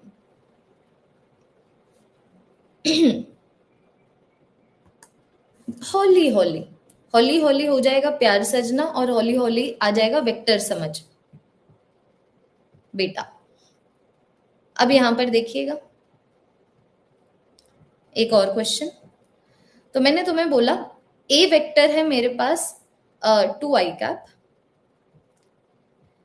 बी वेक्टर है मेरे पास 3i कैप, सी वेक्टर है मेरे पास j कैप। तो अगर मान लो मैं ए बी और सी वेक्टर को ऐड करके अगर डी वेक्टर तक पहुंचती हूं तो डी वेक्टर का मैग्नीट्यूड बताओ। वेक्टर्स इक्वेशंस में नहीं है, वेक्टर्स डायग्राम में है। जितना जल्दी आप समझ लेंगे उतना जल्दी आपको वेक्टर्स से एसोसिएटेड फीलिंग ये हो जाएगी कि ये है vectors. Okay, not so difficult. So if you want this feeling you need to keep aside the equations, focus more on what are vectors and represent them diagrammatically। तो हमें A B और सी को ऐड करना है ताकि D निकले। तो पहले मैं इंडिविजुअली ड्रॉ कर देती हूँ। तो सबसे पहले ए वेक्टर आ गया, पहले ए ले आऊंगी, फिर बी ले आऊंगी, फिर सी ले आऊंगी। ठीक है, तो ओरिजिन से शुरू करते हुए 2 के मैग्नीट्यूड का एक्स एक्सिस की डायरेक्शन में। ठीक है, 2 के मैग्नीट्यूड का एक्स एक्सिस की डायरेक्शन में। जैसे ए खत्म हुआ मैं बी को ले आऊंगी, 3 के मैग्नीट्यूड का ये भी एक्स एक्सिस की डायरेक्शन में। फिर बाद में जैसे ये खत्म होता है मैं यहां पर सी को ले आऊंगी जो 1 के मैग्नीट्यूड का है वाई की डायरेक्शन में। तो अगर इन सबको ऐड करने पे बच्चों मुझे डी मिल रहा है तो मुझे इनिशियल पॉइंट से लेके फाइनल पॉइंट तक ही तो जाना है। ये देखो ये आ गया मेरा डी वेक्टर। देखिए ये आ गया बच्चों मेरे पास डी वेक्टर। तो मैं यहां पर देख नहीं पा रही हूं कि भाई ये जो मेरे पास डी वेक्टर है ना, ध्यान दीजिएगा, मैं देख पा रही हूं कि भैया ये जो मेरे पास डी वेक्टर है ना, इसका एक्स एक्सिस में कंपोनेंट आ गया 5 का, इसका वाई एक्सिस में कंपोनेंट आ गया 1 का। तो अब मैं 1 और 5 में पाइथागोरस लगा सकती हूँ ना डी के मैग्नीट्यूड को निकालने के लिए। तो डी का स्क्वायर इज इक्वल टू 5 का स्क्वायर प्लस 1 का स्क्वायर। डी का स्क्वायर आ गया मेरे पास 26, डी का मैग्नीट्यूड कितना आ गया, √26। तुम देखने पा रहे हो कि जो मेरे पास डी वेक्टर है इसका एक्स एक्सिस में कंपोनेंट आ गया 2 + 3 बोले तो 5, वाई एक्सिस में कंपोनेंट आ गया 1। जितने क्वेश्चंस उतनी क्लैरिटी, सिर्फ इतना समझना है। अब देखना, अब की बार मैंने तुम्हें क्वेश्चन दिया कि भैया ए वेक्टर है मेरे पास 4i कैप, बी वेक्टर है मेरे पास -6j कैप, और सी वेक्टर है मेरे पास आई कैप। अब मैं तुम्हें बोल रही हूँ कि अगर मैं इन तीनों को ऐड करने के बाद डी पे पहुंच रही हूं तो डी का मैग्नीट्यूड कितना है। प्लीज इनको 4i कैप, मतलब मैं चाहती हूँ इन सब चीजों को बच्चों तुम लोग डायग्रामेटिकली देखो बस। तो मैं डायग्राम में तुम देख पा रहे हो सोल्यूशन में दो तरीके के बना रही हूँ, एक जहां पर इंडिविजुअल वेक्टर्स दिख रहे हैं और एक जहां पर हम लोग सिर्फ ये देख रहे हैं कि ये जो मेरे पास फाइनल वेक्टर है उसका एक्स एक्सिस में कितना कंपोनेंट है, वाई एक्सिस में कितना कंपोनेंट है। मैं यहाँ पर इस तरीके से लिख सकती हूँ कि जो मेरे पास ये डी वाला वेक्टर आया है, देखो मैं यहाँ पर लिख सकती हूँ कि मेरे पास यहाँ पर जो डी वाला वेक्टर आया है उसका 5 का मैग्नीट्यूड है एक्स एक्सिस की डायरेक्शन में, 1 का मैग्नीट्यूड है वाई एक्सिस की डायरेक्शन में। मैं यहाँ पर इस तरीके से लिख सकती थी कि यहाँ पर मेरे पास जो सी का वेक्टर आया है उसका 3 का मैग्नीट्यूड है एक्स एक्सिस की डायरेक्शन में, 2 का मैग्नीट्यूड है वाई एक्सिस की डायरेक्शन में। अब यहाँ पर ड्रॉ करते हैं, मैं रिपीटेशन सिर्फ डिफरेंट क्वेश्चंस की हेल्प से करना चाहूंगी, रिपीटेशन इज द की। तो सबसे पहले ए वेक्टर ले आती हूँ। ए वेक्टर देखो बच्चों 4 के मैग्नीट्यूड का है, ए वेक्टर 4 के मैग्नीट्यूड का है एक्स एक्सिस की डायरेक्शन में। फिर बी वेक्टर आ गया, तो B vector is -6 J cap, इसका मतलब 6 के मैग्नीट्यूड का नेगेटिव वाई की डायरेक्शन में। तो ये मेरे पास आ गया भाई 6 के मैग्नीट्यूड का नेगेटिव वाई की डायरेक्शन में, 6 के मैग्नीट्यूड का नेगेटिव वाई की डायरेक्शन में। और फिर अल्टीमेटली मेरे पास आ जाता है सी वेक्टर जो 1 के मैग्नीट्यूड का है एक्स एक्सिस की डायरेक्शन में। समझो समझो बालकों समझो, ये तीनों वेक्टर्स बना दिए, डायरेक्शन मैंने एरोस से बना दी और मैंने सिर्फ मैग्नीट्यूड लिख दिया, काफी है उतना। ठीक है, इतना ऐसे करना काफी है कि यहाँ पर इसको -6 जे कैप लिखने की जगह मैंने सोचा कि भैया प्लस माइनस में मैं कंफ्यूज नहीं होना चाहती, मुझे पता है प्लस माइनस सिर्फ डायरेक्शन से एसोसिएटेड होता है। तो मेरे डायग्राम में सिर्फ मैग्नीट्यूड लिखे हुए और उनकी डायरेक्शन यहाँ पर एरो से रिप्रेजेंटेड है। तो अब क्या आप यहाँ पर समझ रहे हैं? Because I'm going to kill myself if you say no. This is the initial point. This is the final point. इसका मतलब अगर इन तीनों को ऐड करने पे मुझे डी वेक्टर मिल रहा है तो वो डी वेक्टर हमारा ये है। वो डी वेक्टर क्या है? वो डी वेक्टर हमारा ये है। तो अब तुम लोग यहाँ पर बना सकते हो ना, डी वेक्टर का देख लो एक्स एक्सिस में कितना कंपोनेंट है, वाई एक्सिस में कितना। तो मैं देख पा रही हूँ कि भैया अगर मैं डी वेक्टर की बात करूँ ना तो एक्स एक्सिस में देखो 4 + 1 5 और वाई एक्सिस में मेरे पास आ गया 6। तो मैं यहाँ पर इस तरीके से लिख सकती हूँ कि भाई ये जो मेरे पास डी वेक्टर है ना, 5 का मैग्नीट्यूड है एक्स एक्सिस की डायरेक्शन में, 6 का मैग्नीट्यूड है नेगेटिव वाई एक्सिस की डायरेक्शन में। तो डी वेक्टर की मैथमेटिकल रिप्रेजेंटेशन आ जाएगी ये। बाकी अभी अगर मैं कंसेप्ट से चलूं तो डी वेक्टर का एक रेक्टेंगुलर कंपोनेंट 5 का है, एक 6 का है। तो डी का मैग्नीट्यूड मुझे पता तब लगेगा जब मैं 5 और 6 के बीच में पाइथागोरस लगाऊंगी, जो मेरे पास आ गया 25 + 36। तो डी वेक्टर का मैग्नीट्यूड कितना आ गया? √61।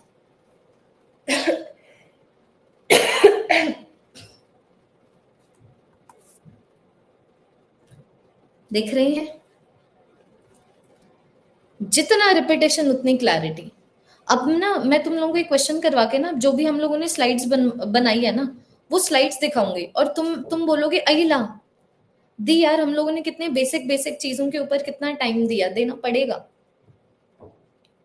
अब की बार मैंने तुम्हें बोला a is equal to 4 I cap, b is equal to -6 I cap, c is equal to 4 J cap and d is equal to I J cap. अब मैं तुम्हें बोल रही हूँ a plus B plus C plus D करके अगर तुम्हें E vector मिल रहा है तो ई वेक्टर का मैग्नीट्यूड बताओ। हम देखो हम सारे जो रिजल्टेंट है उसका रेक्टेंगल उसका मैग्नीट्यूड में निकाल रहे हैं, लेकिन साथ में उसको रेक्टेंगुलर कंपोनेंट्स में भी लिख रहे हैं। तो सबसे पहले डायग्राम से ही करना है, वरना क्लास से निकल जाओ अगर डायग्राम से वेक्टर्स नहीं करोगे, क्योंकि फिर चिल्लाते रहोगे मैकेनिक्स में, इलेक्ट्रोस्टैटिक्स में और मैग्नेटिक फिजिक्स में। तो a plus B plus C plus D करना है, एक एक करके चलते हैं, ध्यान दीजिएगा यहाँ से और क्लैरिटी आएगी। सबसे पहले a वेक्टर 4 के मैग्नीट्यूड का x की डायरेक्शन में, फिर मैं ले आई b वेक्टर। तो b वेक्टर देख लो 6 के मैग्नीट्यूड का है नेगेटिव x एक्सिस की डायरेक्शन में।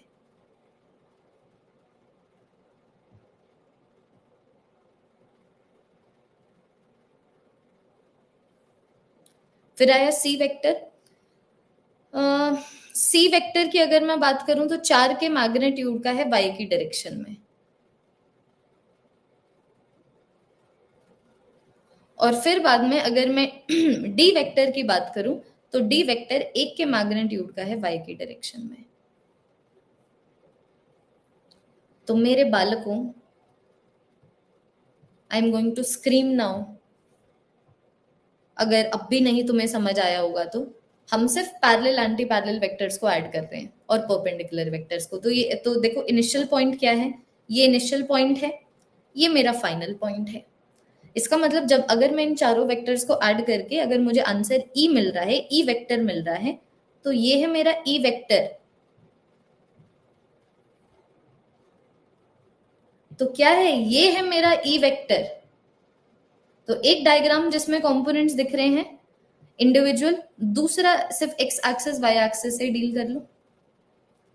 तो मैं देख पा रही हूँ कि भैया ये जो मेरे पास ई का वेक्टर है ना, ई के वेक्टर का 2 का मैग्नीट्यूड है नेगेटिव एक्स एक्सिस के डायरेक्शन में, 5 का मैग्नीट्यूड है वाई एक्सिस की डायरेक्शन में। खुद देख लो, ये 4 है, ये 6 है। तो ई वेक्टर का एक्स एक्सिस में कंपोनेंट कितना हो गया, एक्स एक्सिस में परछाई कितनी होगी, 2 की, वाई एक्सिस पे परछाई कितनी होगी, 5 की। तो अगर मुझे इसके रेक्टेंगुलर कंपोनेंट्स लिखने हैं तो मैं बोलूंगी 2 का मैग्नीट्यूड है नेगेटिव एक्स एक्सिस की डायरेक्शन में, 5 का मैग्नीट्यूड है वाई एक्सिस की डायरेक्शन में।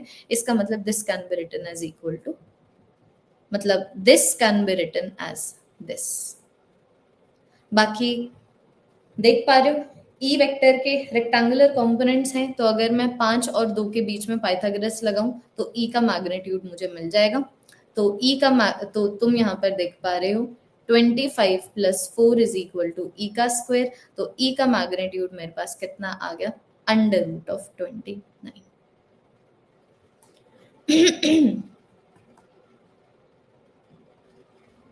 मैम बी वेक्टर ओरिजिन से स्टार्ट नहीं होगा यार, सुन लिया करो।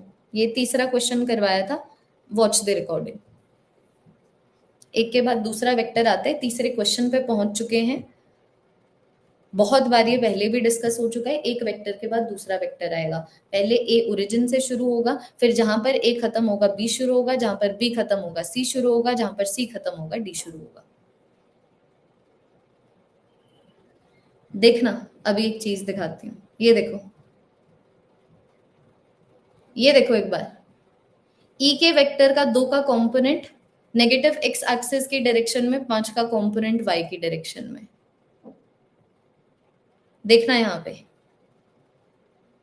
डी वेक्टर का 6 का कंपोनेंट नेगेटिव वाई एक्सिस की डायरेक्शन में, 5 का कंपोनेंट एक्स एक्सिस की डायरेक्शन में।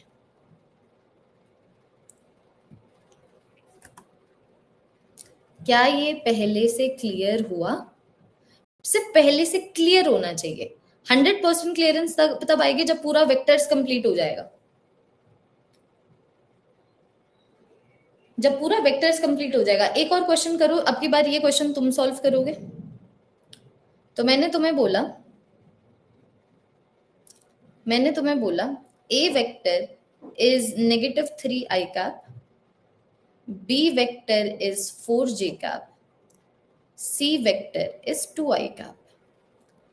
बताइए, अगर ए बी और सी को ऐड करने से डी मिलता है तो डी वेक्टर को रेक्टेंगुलर कंपोनेंट्स में कैसे लिखोगे, वो वाली इक्वेशन भी चाहिए, right. D vector in its, write the equation of D vector. पहला question, write the equation of D vector in its rectangular components.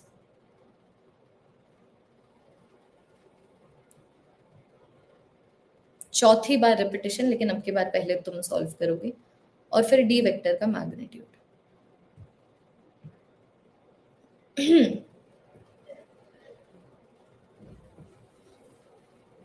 एक डीपीपी दूंगी, कुछ क्वेश्चन सॉल्व हो जाएंगे आज की क्लास से, कुछ क्वेश्चन सॉल्व हो जाएंगे कल की क्लास से, ठीक है। ये क्वेश्चन एक बार सॉल्व करने की कोशिश करो।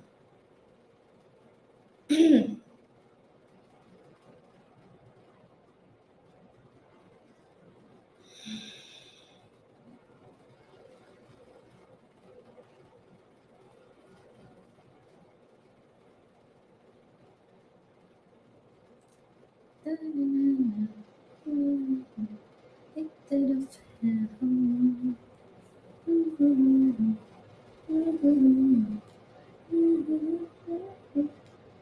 when you smile for me, world seems so bright. जिंदगी निकल जाए जाने क्यों, जाने क्यों, जाने क्यों, जाने। सॉल्व कीजिए, मैं सो लेती हूँ 1 मिनट।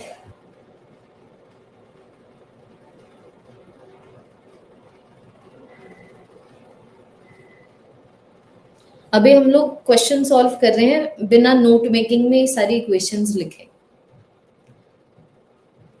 पहले क्वेश्चन कर लिए, नोट्स में बाद में लिख रहे हैं कि what are the equations and everything, ताकि तुम्हें पता लगे बिना इक्वेशन के सॉल्व होता है, इक्वेशन सिर्फ कंक्लूजन है।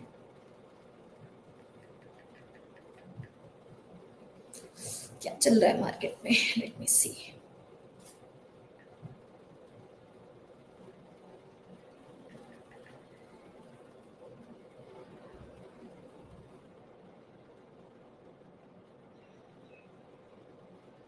ओ भाई 90 पॉइंट से निफ्टी गिर चुका है। Okay, I see Nifty is getting naughty, Nifty need some spanking. हो गया, आंसर बताओ। √17। क्या क्या आंसर आया कमेंट सेक्शन में बताइए। -i का +4j का। ओके, चलो देख लेते हैं। देखो, ठीक है, डायग्राम से चलेंगे। और ऐसा नहीं है a+b+c का मतलब तुम c को पहले नहीं लेके आ सकते भाई। 2+3 कर रहे हो या 3+2 कर रहे हो, बात सेम होती है। ठीक है, तो अब हम चलते हैं, डायग्राम बनाते हैं। तो मैंने सोचा मैं सीक्वेंस में चलती हूँ, a+b+c। बच्चे जब इतने गवार हूं कि उनको a+b+c ही ना करना आए, तो ज्यादा उनके दिमाग पे स्ट्रेच देने के लिए सिर्फ b+a+c नहीं करना चाहिए। तो पहले 3 का मैग्नीट्यूड का नेगेटिव x एक्सिस के डायरेक्शन में। तुम्हें नहीं बोल रही बच्चों, लास्ट ईयर के स्टूडेंट्स को बोल रही हूँ। अच्छा, तुम ही तो लास्ट ईयर के स्टूडेंट्स हो। फिर भी आ गया 4 के मैग्नीट्यूड का y के डायरेक्शन में। फिर c आ गया 2 के मैग्नीट्यूड का पॉजिटिव x एक्सिस के डायरेक्शन में। तो मे भी आप ये देख पा रहे होंगे, मे बी आप ये देख पा रहे होंगे, this was the initial point, this was the final point. तो अगर इन तीनों वेक्टर्स को ऐड करके डी मिलता है, ये आ गया मेरा vector D, this is my D vector. तो अब इनकी डी वेक्टर की परछाइयां बना दो एक्स एक्सिस और वाई एक्सिस पे। ये तो चलो कंपोनेंट्स वगैरह बना दिए, हमें पता लग गया ये डी वेक्टर है। तो मैं देख पा रही हूँ कि अगर मैं डी वेक्टर की बात करूँ ना, तो इसका 1 का मैग्नीट्यूड है नेगेटिव एक्स एक्सिस के डायरेक्शन में, और इसका 4 का मैग्नीट्यूड है वाई डायरेक्शन में। So D vector can be written as equal to 1 का magnitude negative x axis, 4 का magnitude y axis. This can be written as equal to -i cap plus 4j cap. तो तुम देख पा रहे हो 1 और 4 परपेंडिकुलर हैं। तो मैं D वेक्टर के मैग्नीट्यूड को निकालने के लिए 1 और 4 के बीच में पाइथागोरस लगा सकती हूँ। D वेक्टर का मैग्नीट्यूड आ गया √17। डन। मुझे क्यों तोड़ा, मैं तो फर्स्ट ड्रॉपर हूँ। अरे मेरी क्या गलती है अगर आप इतनी नाजुक चीज हैं तो। डन। पहले से ज्यादा क्लियर हुआ। मुझे 100% क्लियरेंस चाहिए नहीं जब हमारी कल भी वेक्टर्स के ऊपर क्लास है, परसों भी वेक्टर्स के ऊपर क्लास है। I just want to know, did you gain more clarity on vectors? रुको, डैंड्रफ एक बार ये हटा दो।